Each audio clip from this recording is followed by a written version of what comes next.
Ainulaadne kingituste komplekt Ott Tänakult. Osale ja võida eksklusiivseid kingitusi. See oli Ott Tänaku ja Martin Järveoja ralli. Kreekas saavutati selle hooaja esimene võit. Selge ülekaaluga, kõige kiiremad mehed rajal, kuid viimane kiiruskatse rallil tegi veel olukorra pinevaks, kui Tänaku Järveoja autol käigukast hakkas streikima ja sekundid hakkasid kuluma ja vahe Sebastian Ožeega vähenema. Lõpuks kaotati Ožeele 16 sekundit, kuid see oli ikkagi piisav puhver oli ees, et ralli võita ja siis üle pika aja tõesti esimest korda jälle poodiumi kõrgemale astmele tõusta. Sel hooajal ei ole ühelgi Hyundai'l see õnnestunud. Nüüd Tänak Järveoja tegid selle ära ja mehed olid, kuigi auto probleemidest olid nad häiritud ja pingesse lõpus, siis ka seda rõõmu oli omajagu ja oli näha ka siia intervjuude alale tulles ja tunnistasid mehed ise ka, et on õnnelikud selle saavutuse üle. Ralli viimane päev kulges tegelikult eestlaste dikteerimisel. Sõitsid nad samas võimsas tempos nagu laupäeval, nagu reede teises pooles ja laupäeval ja tundus, et võetakse isegi siit maksimumpunktid ära, sest et olid nad ka pühapäeva arvestuses selged liidrid, aga siis tõesti see tehniline rike võib-olla rikkus selle maksimumpunktide võtmise ära, kuid ralli võit on ikkagi ralli võit ja vaatame nüüd, mida Ott Tänak rääkis ise finišisse jõudes.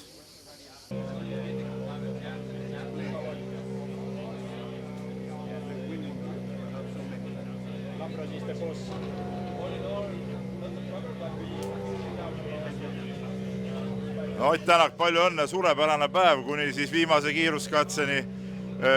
Asi läks liiga pingeliseks, et seda ei osanud oodata ilmselt. Siuksed asju ei oota kindlasti, et natuke liiga huvitav see lõpp jah, aga ju siis oli vaja. Mis hetkel sa tundsid, et probleemid algasid ja said sa kohe aru, mis viga on?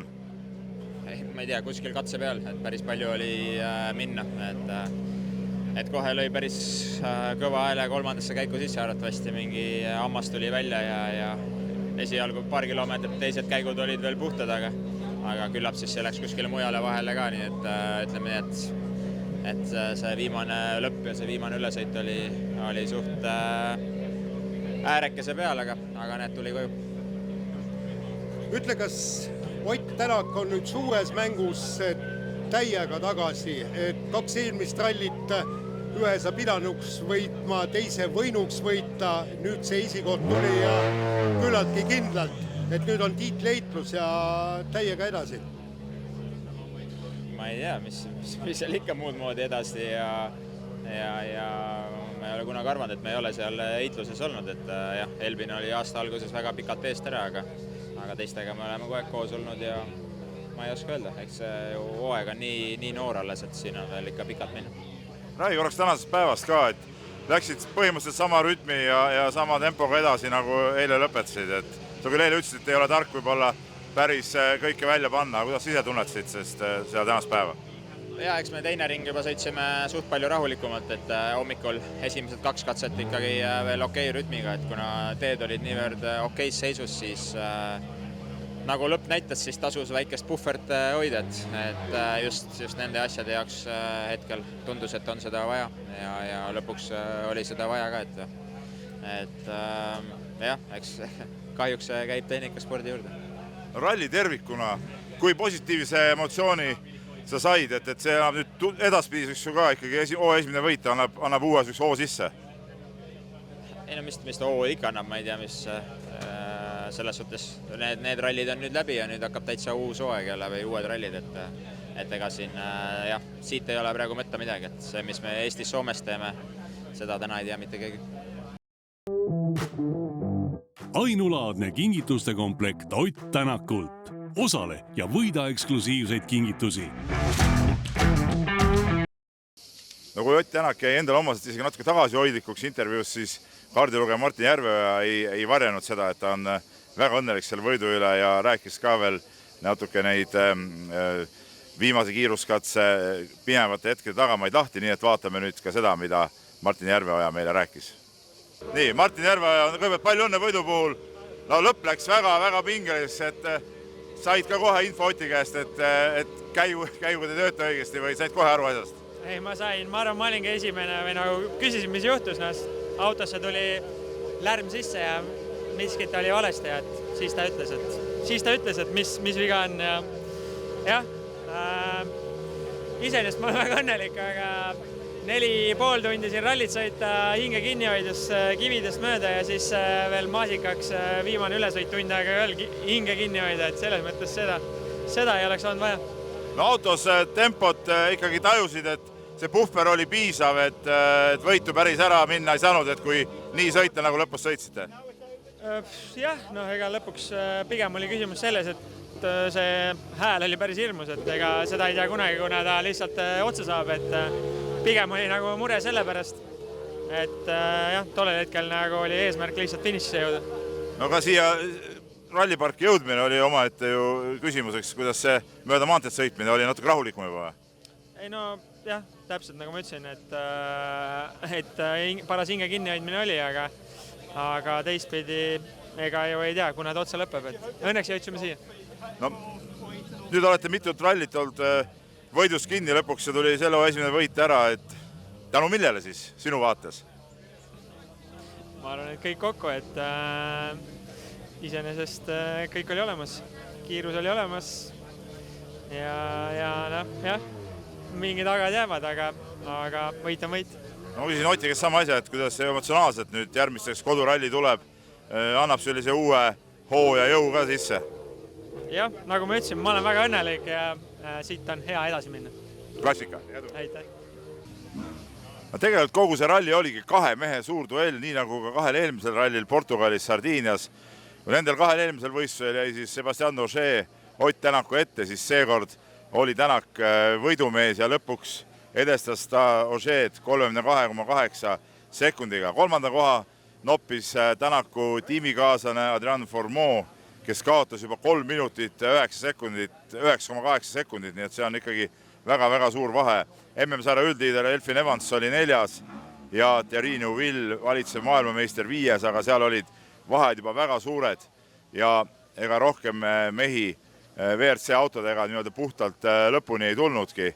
No väga õnnetu oli see ralli Kalle Romantperale, kes sai 0 punkti siis ralli kokkuvõttes, sai 0 punktiga pühapäeva kokkuvõttes, aga 4 punkti siis kõigest napsas ta punkti katselt, nii et tipumeestel, ütleme kõigile väga hästi ei läinud, aga veel kord, see oli puhtalt Ott Tänaku ja Martin Järveoja trumf seekordne ralli. MM-i punktiarvestuses läksid vahed taas väiksemaks tipus. Elfyn Evans jäi küll liidriks 150 punktiga, Ott Tänakul on kolmandana 138 punkti, nende vahel on Sebastian Ogier 141 punktiga, kuid on teada, et Ogier tegelikult Rally Estonial ei tule, kas ta tuleb Soome rallile, seda me veel ei tea, kuid on ta siin kinnitanud ka, et maailmameistri tiitel ei ole tema jaoks sel hooajal prioriteet. 4. kohal on Kalle Romantpera, 5. Thierry Neuville, kuid nende vahed on juba natuke suuremad ja sealt edasi tulevad mehed, kes suurde mängu kindlasti enam ei sekku. Nii et Ott Tänak ja Martin Järveoja tegid siin Kreekas tõsise sammu just maailmameistri tiitli eest heitlemises ja jõudsid Evansile ilusti lähemale. WRC 2 arvestuses jõudis Eesti meestest finišisse vaid Robert Virves. Sai ta lõpuks 8. koha, punktikatsel oli 3., aga ütleme läbi terve ralli oli tal erinevaid probleeme. Rehvi purunemised, rehvi vahetusega kadunud aeg.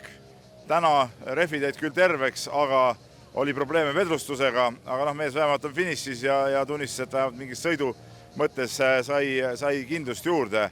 Nii et vaatame, mida Virves nüüd ise kogu ralli kokkuvõttes ka meile rääkis.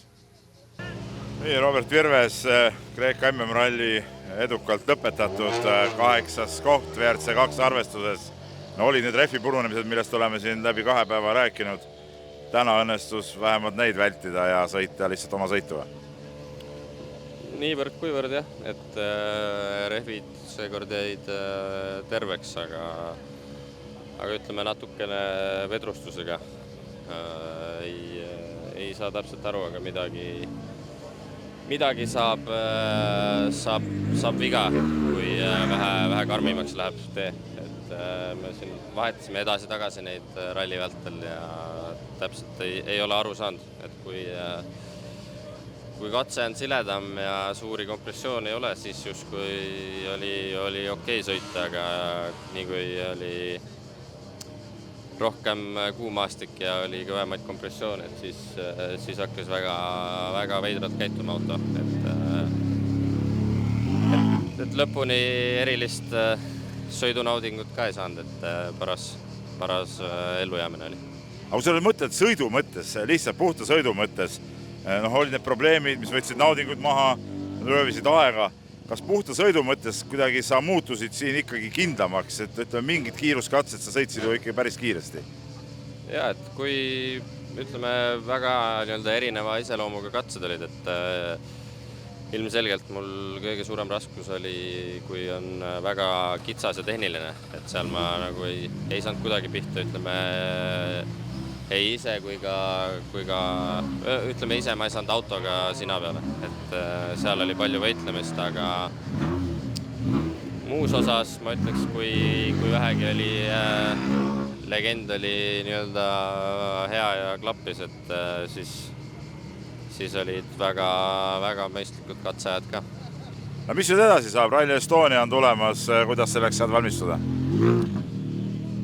Nagu ikka, et enne Estoniat saame teha natuke testi ja ega siis usun, et see võiks olla koht, kus me saame päriselt äkki tulemuse peale ka sõita lõpuks. Jääme lootma. Teine Kreekas startinud meie WRC2 sõitja Georg Linnamäe jättis võistluse pooleli siis laupäeval radiaatori punumise tõttu ja viimasel päeval ta enam rajale ei tulnud. Aga tervikuna võtame siis ralli kokku, oli loomulikult Kreeka ralli eestlaste jaoks pidu ja rõõm. Ott Tänak sai Kreekas oma esimese võidu, selle hooaja esimese võidu ja MM-sarja punktiarvestuses ka läksid asjad kõik paremaks ja mis saab olla veel parem, kui minna hea emotsiooniga siis kodusele Rally Estoniale. Täismäng on loomulikult jälle Viatbeti abil ka Rally Estonial kohal. Vahepeale jääb tegelikult ka veel Lõuna-Eesti ralli, kus Ott Tänak sõidab, see on tal selline nagu testralli enne Lõuna-Eestit, enne Rally Estoniat, aga Rally Estonia siis juba juuli teises pooles kõikide Eesti rallisõprade ja üldse spordisõprade maius pala, see on selgemast selgem. Ja seal on juba võimalus tegelikult Tänakul edu korral tõusta MM-sarja liidriks, nii et kõik, kel vähegi võimalik, Tartusse ja Otepääle ja sinna kanti kohale ja meie meestele kaasa elama.